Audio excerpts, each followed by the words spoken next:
Yeni dərsimiz dünyanın əhalisi.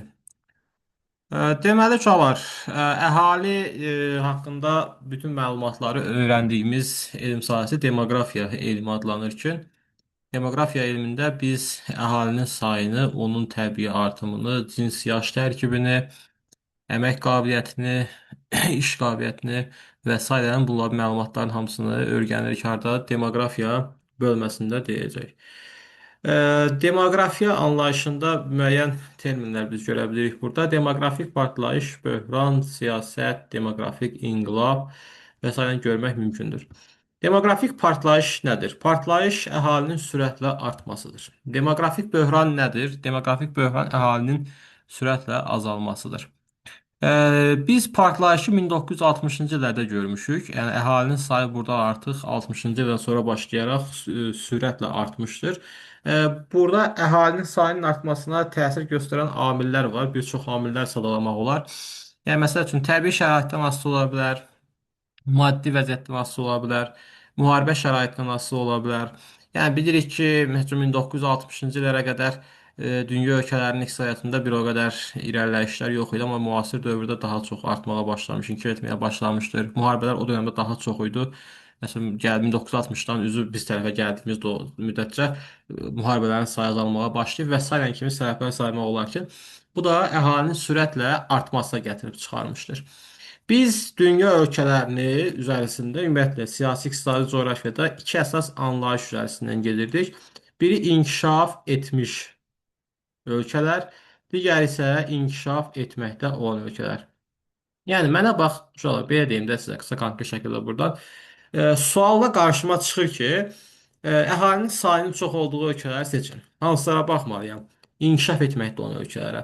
Nə bilim, təsərrüfatı sahəsinin deyək ki, tək mərkəzi olması, hara baxmalıyam? İnkişaf etməkdə olan ölkələrə. Əmək ehtiyatlarının sayının çox olması, hara baxmalıyam? İnkişaf etməkdə olan ölkələrə. Əmək haqlarının aşağı olması. Yəni belə deyək, bir çox səbəblərdə bu kimi səbəblərdə biz nəyə götürürük? İnkişaf etməkdə olan ölkələr. Yəni bax, edə biləcəyimiz iki şey var. Məsəl üçün, qarşımızda 20 ölkə varsa, yəni siyasi xəritədə 190-dan çox BMT-nin qəbul etdiyi ölkə var. Belə, yəni adalar falan bəzi ölkələr də var ki, onlarla birlikdə 230-a yaxın ölkə mövcuddur. Bu 230 ölkənin deyək ki, biz oturub hamısının bir-bir adını əzbərləməli deyilik. Hər birinin xüsusiyyətini əzbərləməli deyilik. Sadəcə olaraq bilməli olduğumuz inkişaf etmiş haradır, inkişaf etməkdə olan ərazi haradır. Bunları bildikdən sonra artıq o biz xüsusiyyətləri onlara şamil edirik bir-bir. İnkişaf etməkdə olan etmiş ölkələr dedikdə biz hansı ərazini götürürük? Şimali Amerikanı götürürük, yəni ABŞ və Kanadanı götürürük burada. Avropanı götürürük, Qərbi Avropa hissəsini. Bir də ki, əsasən götürürük Avstraliya ərazisini. Bu üç ərazidə biz əsasən inkişaf etmiş regionlardır deyirik. Amma Latın Amerikasıdır, Afrikadır və Asiyadır. Bu ərazilər isə inkişaf etməkdə olan regionlardır. Yəni, gəlin xəritənin üzərisində də biz bu regionlara nəzər salaq. Deməli, inkişaf etmiş regionlar deyək də biz hansı əraziləri deyirik? Şimali Amerikada ABŞ və Kanada ərazisini deyirsən, bu ərazi. Sonra Avropa ərazisinə deyirsən, yəni bu da biz Cənubi Avropanın da məsəl üçün inkişaf etmiş ölkələri görə bilərik. Bir də ki, təxminən belə çəkirəm, Qərbi Avropa regionunda yerləşən ölkələri görə bilərsiniz və Avstraliya görə bilərik ki, bu əsasən inkişaf etmiş regionlardır. Və say müəllim, bundan başqa yerdə inkişaf etmiş ölkə yoxdurmu? Var. Təbii ki, də var. Bəs yaxşı, inkişaf etməkdə olanlar hansılar idi? Latın Amerikası. Bax, Meksikadan aşağıda yerləşən bütün bu ərazi Latın Amerikasıdır. İnkişaf etməkdə olan ölkələrdir. Afrika regionu əsasən nədir? İnkişaf etməkdə olan ölkələrdir. Asiya regionu isə həmçinin burada deyəcəyik biz nədir? Əsasən inkişaf etməkdə olan ölkələr hesab edilirlər. Bəs amma burada nə var? Məsəl üçün Yaponiya var ki, Yaponiya inkişaf etmiş ölkədir. Məsəl üçün Sinqapur var, inkişaf etmiş ölkədir. Sonra burada İsrail var, məsəl üçün inkişaf etmiş ölkədir. Afrikada CAR var, Cənubi Afrika Respublikası. Bax indi bunu yeni kitablarda çıxarıblar o sıradan. Amma ki, hə biz bunu bir şey deyək də, Cənubi Afrika Respublikası bu şəkildə yazılır. Bu inkişaf etmiş ölkə hesab olunur. Bir də uşaqlar, bax burada çox vaxtı qaçışdırır şagirdlər. AFR verilir. Bəzən elə bilirlər ki, Afrikadır bura. Afrika deyil, xeyr. Bu Almaniya Federativ Respublikasıdır. Yəni AFR yazılan Almaniyanı göstərir bizə. Latın Amerikası dediyimiz bu regionda isə ümumiyyətlə inkişaf etmiş ölkədən biz danışmırıq. Yəni burada heç bir inkişaf etmiş ölkə yoxdur. Biz təbii ki də əvvəlki dərsimizdə inkişaf etmiş ölkələri də, etməkdə olan ölkələri də qruplara ayırmışdıq. Məsəl üçün yeni sənaye ölkələri var idi, inkişaf səviyyəsində biraz yuxarı olan ölkələrimiz var idi burada. Lap zəif, yəni ən kasıb ölkələrimiz var idi burada. Yəni məsəl üçün mən Meksikadır, Venezuela, Braziliya, Argentina, Çili, nə bilim, Filippin, məsəl üçün Nigeriyanın özünü hətta deyə bilərəm hardasa bu ölkələrdə və ərəb ölkələri məsəl üçün Küveytdir, Qətərdir, Birləşmiş Ərəb Əmirlikləri və s. bir çox bu şəkildə ölkələr saya bilərik ki, bu ölkələrdə inkişaf səviyyəsi biraz nədir? Məsəl üçün digər, məsəl deyək ki, şeyə baxanda, nə bilim, Maliyə baxanda, sonra yəni Somaliya baxanda, Efiopiya baxanda, hə, bunların inkişaf səviyyəsi biraz daha yüksək səviyyə. Türkiyənin özündə məsəl üçün inkişaf səviyyəsi biraz yuxarıdır. Amma bu o demək deyil ki, və Çinin özü, Hindistanın özü, ha, bu o demək deyil ki, bu ölkələr inkişaf etmiş ölkədir. Bax, Rusiyanın özü inkişaf etmiş ölkə deyil. Biz keçən dəfə demişdik, biz bunu ümumi daxili məhsula görə aparırdıq. Ümumi daxili məhsul nə idi? Adam başına düşən ümumi gəlirə görə biz hesablayırdıq bunu. Bu şəkildə biz bu bölgünü biliriksə əgər, bu bölgədə problemimiz yoxdursa, artıq siyasi coğrafiyada çox da böyük çətinlik çəkmirik. Çünki bizim öyrənəcəyimiz suallarda, tapacağımız suallarda bir çox sualların cavabında inkişaf etmiş ölkə ilə etməkdə olan ölkə arasındakı müqayisədən ibarətdir. Bax, bu deyir ki, Latın Amerikası, Afrika, Asiya regionunda. Əsasən bu regionda əhalidə nə baş verir? Demoqrafik partlayış baş verir. Uşaqlar, əhalinin yerləşmə faizləri falan var. Düz qarşıma çıxar məsəl üçün güvənin kitabından yenə özündən baxa bilərsən, ora problem yoxdur, amma ehtiyac olan bir faiz göstəriciləri deyil bunlar. Əhalinin əsas hissəsi şimal yarımkürəsində yerləşir. Çünki şimal yarımkürəsində quru sahəsinin daha çoxdur. Cənub yarımkürəsində quru sahəsinin azdır. Əhalinin əsas hissəsi təxminən bəlkə də bir 5 milyon əhali demək olar ki, Cənubi və Cənub-Şərqi Asiyada yaşayır. Yəni Yaponiya, Çin, Hindistan, nə bilim, İndoneziya bu kimi ölkələrdə əhalinin sayı daha çox olduğuna görə bu ölkədə deyirik ki, dünya əhalisinin böyük bir hissəsi burada yaşayır, bu regionda yaşayır. Və bunu biz gələn dərsdə artıq əhalinin məskunlaşması zamanı keçəcəyik orada. Bəs demoqrafik böhran nədir? Partlayış oldu nə? Partlayış sürətlə artması oldu. Böhran nədir? Böhran isə əhalinin sayının azalmasıdır. Bunun üçün də müəyyən səbəblər var ki, artıq orada artım baş vermir əhalinin sayında azalma baş verə bilər, əhalinin sayında stabil qalma baş verə bilər, yəni mənfiyə düşmə də baş verə bilər, stabil qalma da baş verə bilər. Bu olur artıq böhran hesabı olunacaqdır. Demoqrafik siyasət nədir uşaqlar? Bu əhalinin sayının tənzimlənməsidir. Deməli, tənzimləmə deməmişdən əvvəl mən sizə təbii artım haqqında məlumat verim. Təbii artım nədir? Təbii artım əhalinin sayının doğulan və ölən arasında olan artımıdır. Hər 1000 nəfərə düşən doğum və ölüm arasında qalan artıma təbii artım deyirik. Bax, məsəl üçün, mənim əhalim 10 milyon nəfərdir. Bu 10 milyon nəfərin içərisində hər 1000 nəfərə deyək ki, 10 nəfər artım var. Hər 1000 nəfərə 10 nəfər artım var. Bax, bu artıq mənim təbii artımımdır. Yəni belə deyirik biz bunu. Məsəl üçün, deyək ki, 17 nəfər dünyaya göz açdı, doğulu gəldi dünyaya. 12 nəfər də dünyadan köçdü, getdi. Nə oldu burada bizim artımımız? 5 nəfər. Hə, deməli 1000 nəfərə düşən təbii artım 5 nəfərdir. Bax, mən demirəm ki, 10 milyon əhaliyə düşən artım 5 nəfərdir. Xeyr. 10 milyonun içərisindəki hər 1000 nəfərə düşən 5 nəfər bizim təbii artımımız olur. Hə, 10 milyon əhalim varsa, hər deyək ki, 1000 nəfərdə bizim artımımız 5 nəfər düşürsə əgər burada, deyək 10 milyon içərisində artımımız nə qədərdir? Buradan x bərabər, indi bunu şifayə də yaza bilərsən və yaxud da ki, tənasüb formasında 10 milyonu götürürsən. Burada biraz böyük rəqəmlərlə işlər görürük biz. Diqqətli olun sıfırlarda. Vurursan 5-ə, bölürsən neçəyə? 1000-ə. Və bu zamanda 3 dənə sıfırımız gedir. X buradan bərabər neçə olacaq?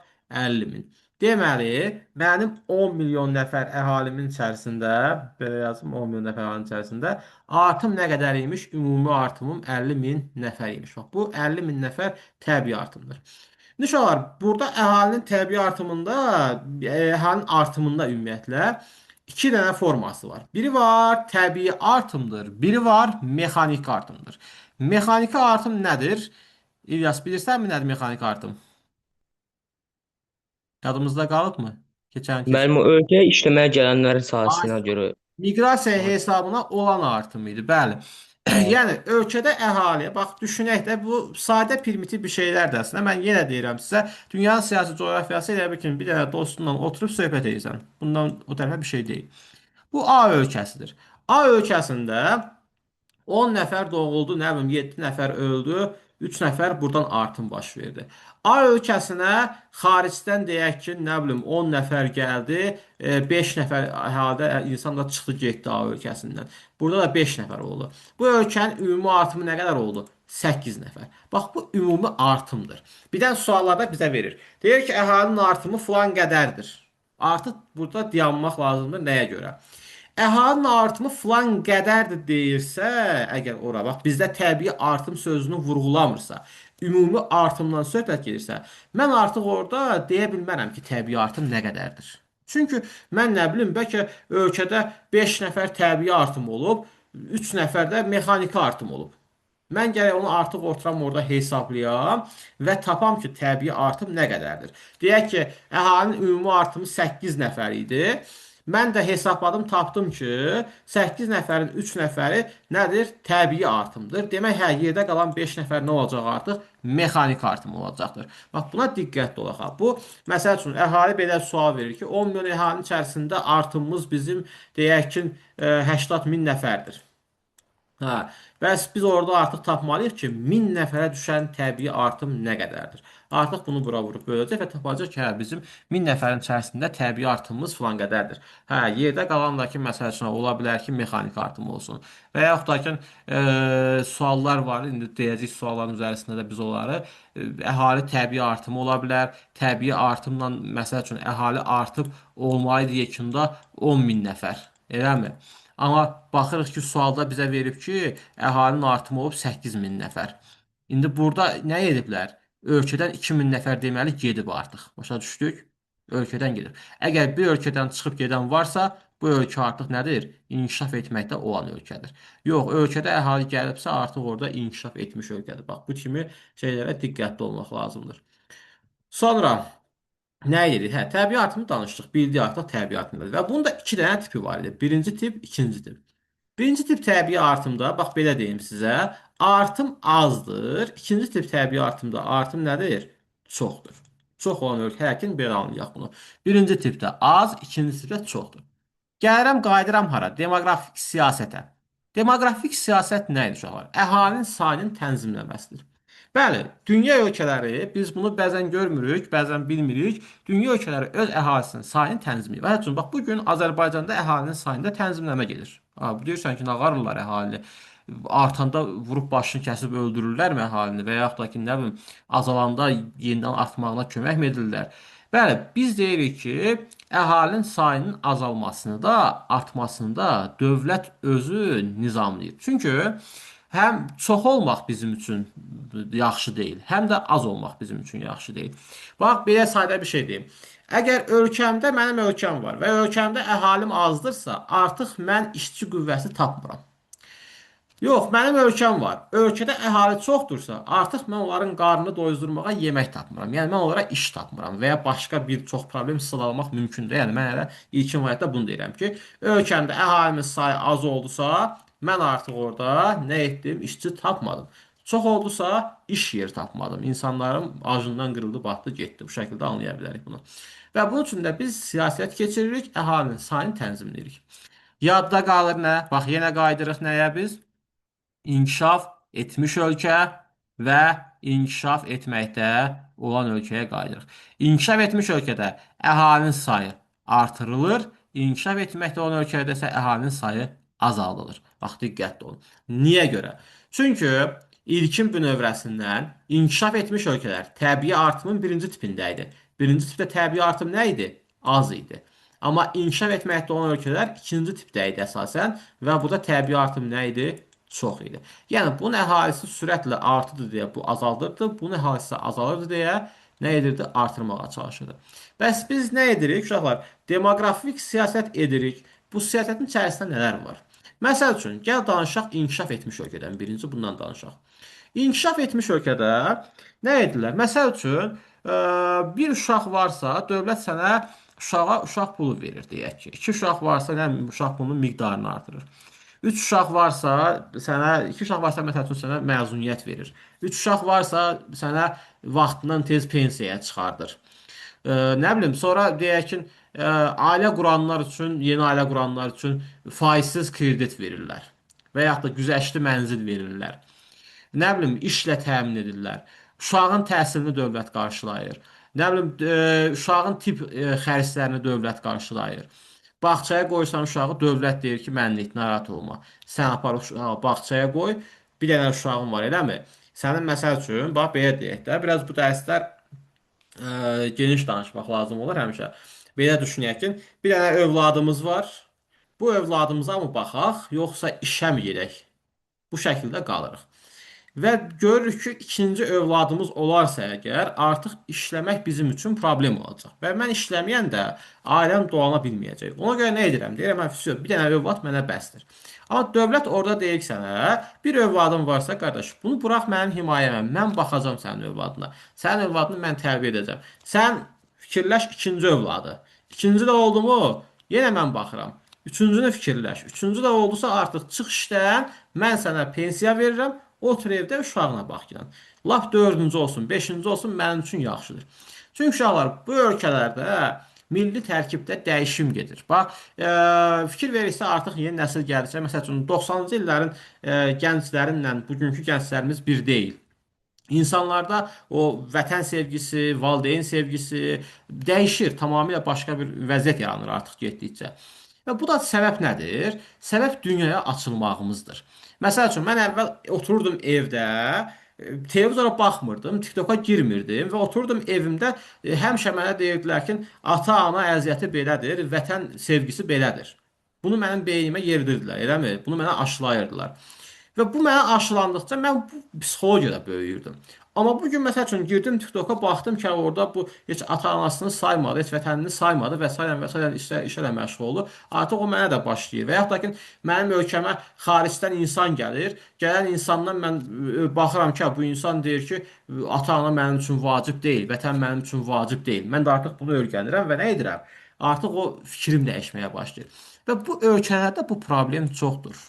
Bax, bu ölkədə problem çoxdur. Və bunun qarşısını almaq üçün deyirlər ki, yerli nəsil insanlar yaradaq da. Yəni belə deyək, orada deyirlər ki, yerli nəsil insanlar olsun. Öz insanlarımız olsun. Özümüz tərbiyə verək ona biz. O vətən sevgisini aşılayaq biz ona. Valideyn sevgisini, ailə qurmaq sevgisini və s. bu kimi psixoloji sevgiləri biz ona nə edək? Aşılayaq və yollar formalaşdıraq. Və bunun üçün də bu tədbirləri görürlər. Gəldi bura, daş düşdü bura. Nə oldu burada? Əhalinin sayı çoxdur. Bir evə girirsən 5 nəfər uşaq var. Elə ev var, o biri var, deyir uşağın adını qoy, Abdülhey, Çakır, Memati. Onun kimi.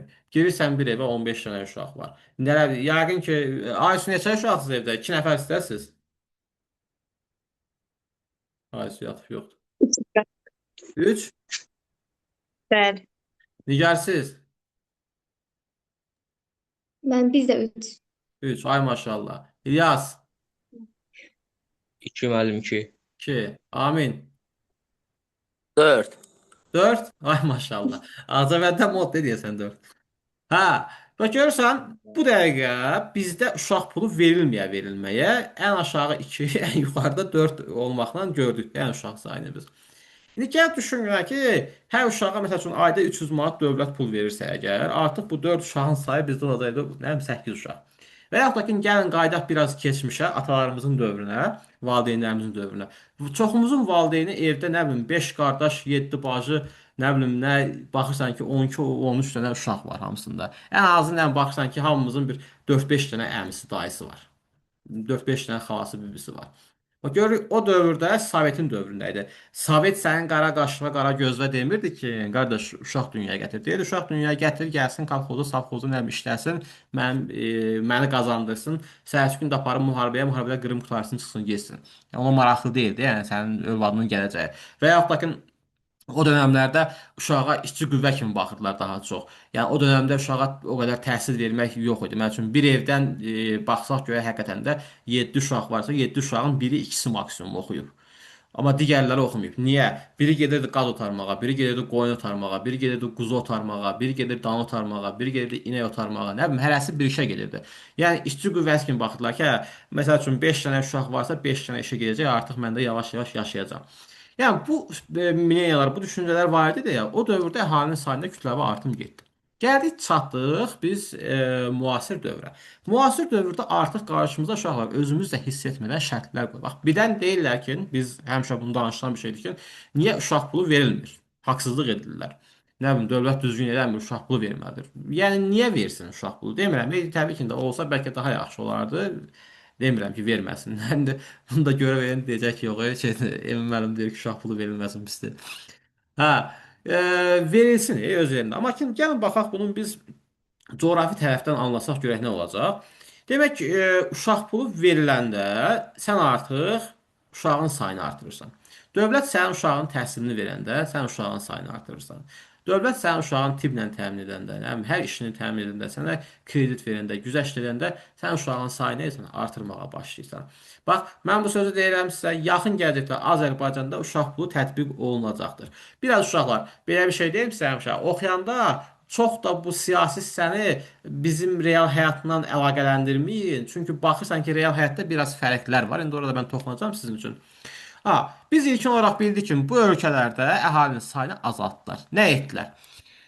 Vaxtdan əvvəl pensiyaya çıxartmadı səni. Nə bilim, sənə 3 uşaqda heç bir şey etmədi, tibbini vermədi, təhsilini vermədi, uşaq pulu vermədi və salam bu kimi işlərlə azaltdı. Məsələn, Çinin özündə əhalinin sayına görə dünyada lider ölkə idi, birinci yerdə idi. Amma artıq o keçib ikinci yerə, birə keçib Hindistan. Niyə görə oldu bu? Çin demoqrafik siyasət etdi. Həmin bu dediyim qadağaları qoydu ölkədə insanlara qarşısına. Bax, belə bir şərtlə deyim sizə. Çinin qərbi və şərqi var. Diqqətli olun burada. Çinin şərqində əhalinin məskunlaşması daha çoxdur, amma qərbində dağlıqdır deyə zəifdir. Bu ölkə deyir ki, get qərbində nə qədər artırsan art. Get qərbində art da orada qal. Amma gəlib şərqində artıq burada qalma. Yəni. Bu kimi qadağalar qoydular və bu qadağalar əsasında əhalinin sayında azalma baş verdi.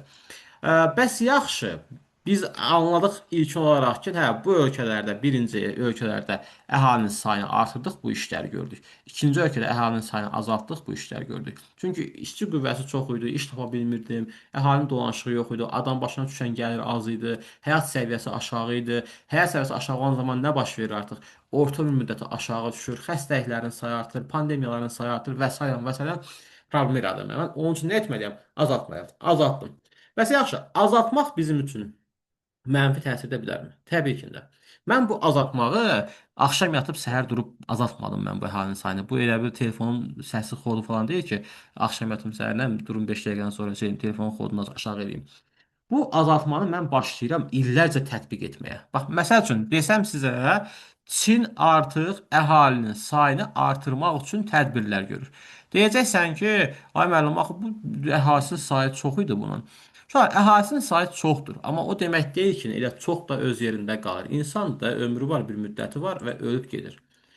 Bax, belə bir şey deyim sizə.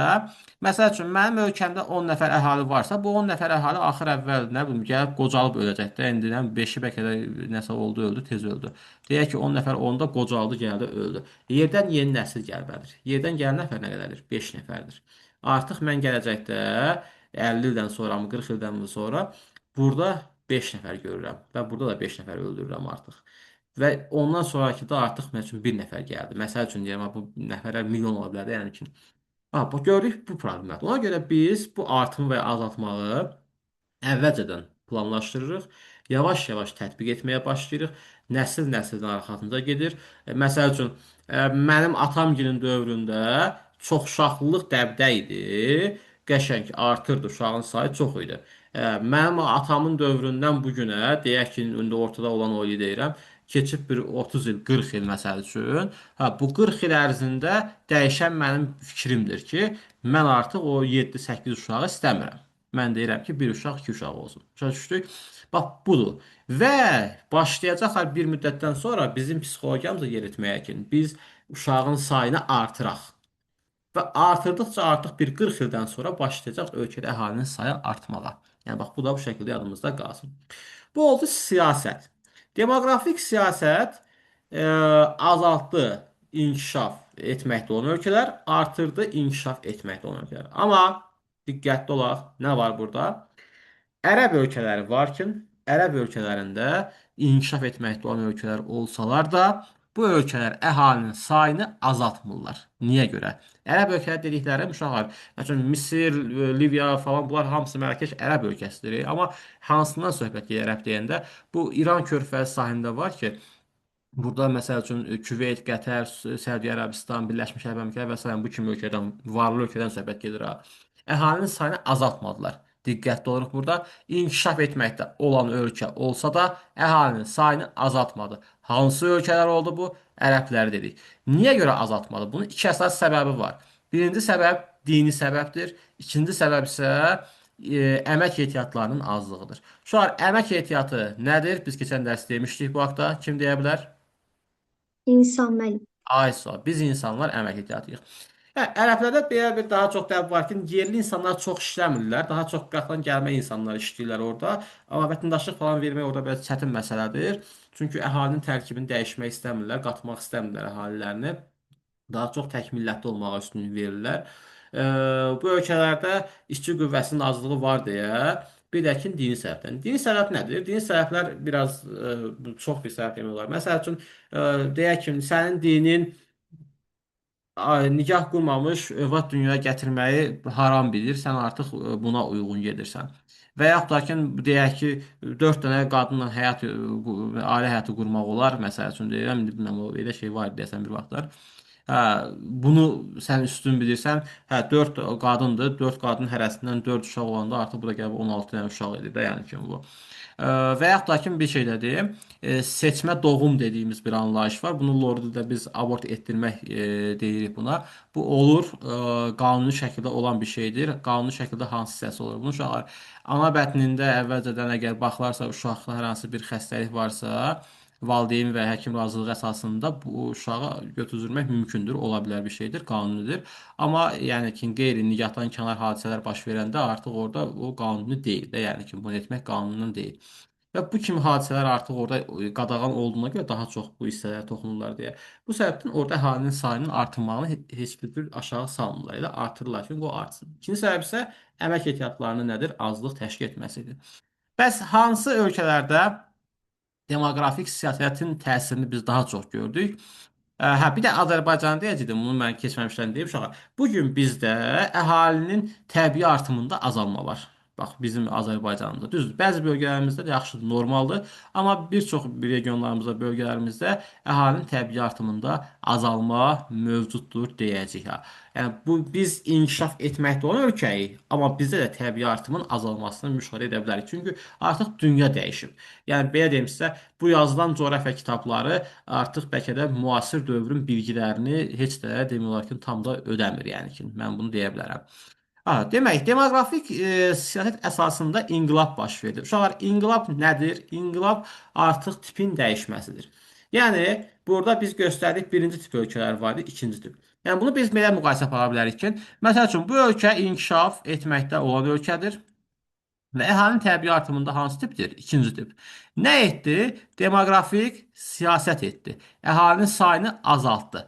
Və keçdi hansı tipə? Birinci tipə. Bax, bu adlandı, bu keçidimiz. Demoqrafik inqilab hesab olundu. Buna nail olmuş ölkələr Çin, Yaponiya, Cənubi Koreya kimi ölkələr biz deyə bilərik ki, bu ölkələr Şərqi Asiya ölkələridir.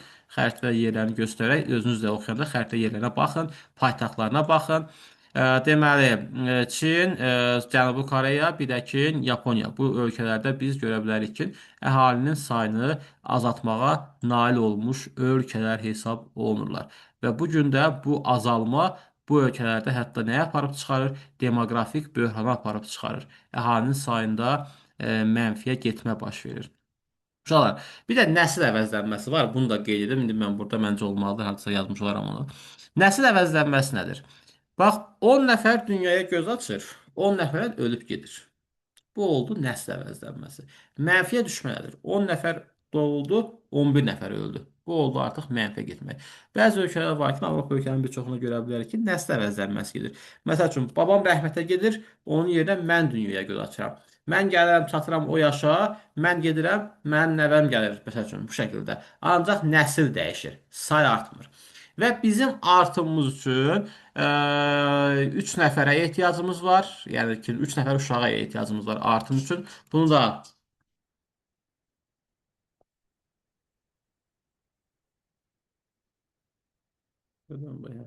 üzrü say.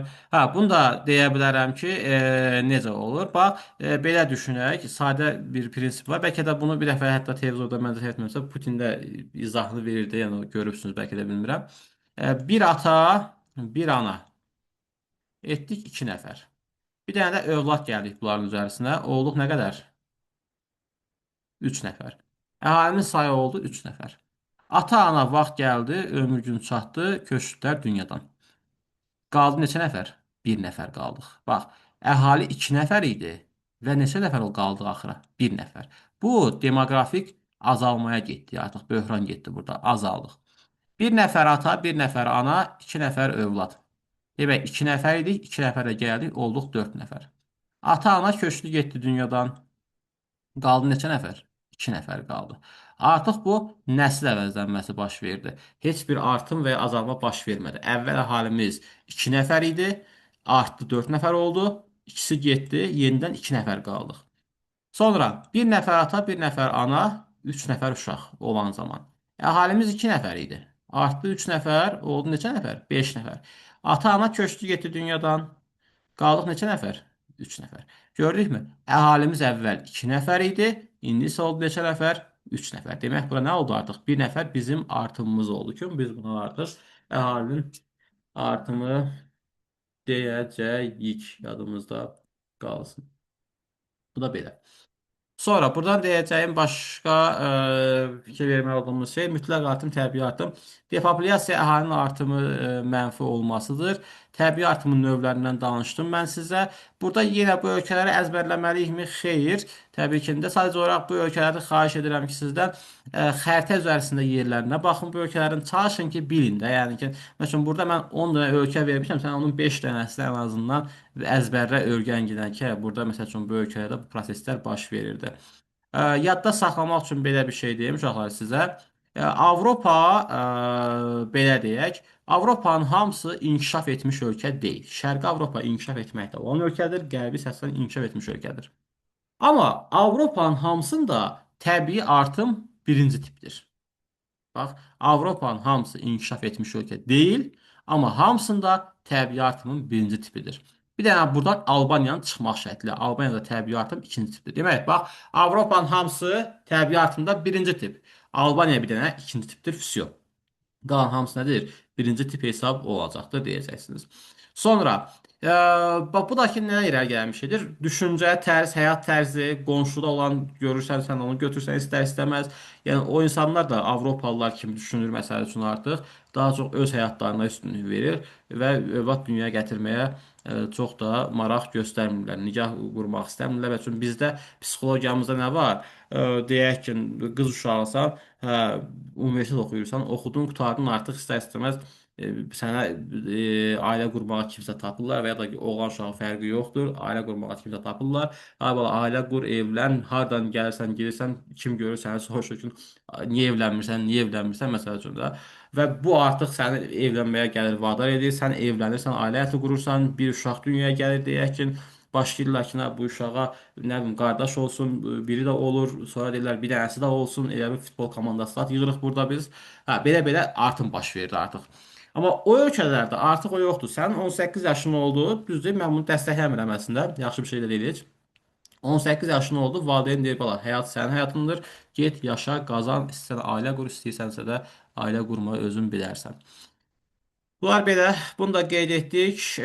Birinci tip olan ölkələrdə uşaqlar hansı hadisələr baş verir? Pensiya yaşı yuxarıdır, uşaqların sayı azdır, qocaların sayı çoxdur, əmək ehtiyatlarının çatışmamazlığı müşahidə olunur, milli tərkib qarışıq olur.